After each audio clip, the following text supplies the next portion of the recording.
স্বাগত টিভিসি সংবাদে আপনাদের সাথে আছি আমি জান্নাত সাথী। শুরুতেই জানিয়ে দিব মার্কেন্টাইল ব্যাংক সংবাদ শিরোনাম। ৭১ সালের আজ রাতে নিরস্ত্র বাঙালি হত্যাযজ্ঞ শুরু করে পাকিস্তান সেনাবাহিনী। ইতিহাসের ভয়াল সেই কাল রাত আজ।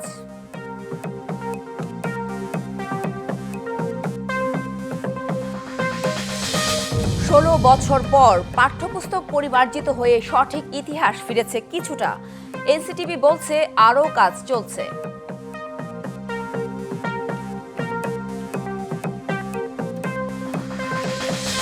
হিড়িক পড়েছে রাজনৈতিক দল গঠনের। ক্ষমতার খেলা জমানো আর সংকীর্ণ স্বার্থ হাসিলের প্রচেষ্টা দেশের জন্য ক্ষতিকর, মত রাজনীতি বিশেষজ্ঞদের।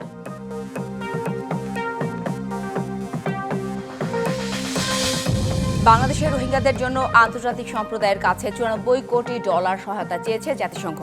খাদ্য, জ্বালানি ও তহবিলের ঘাটতি অত্যন্ত ঝুঁকিপূর্ণ।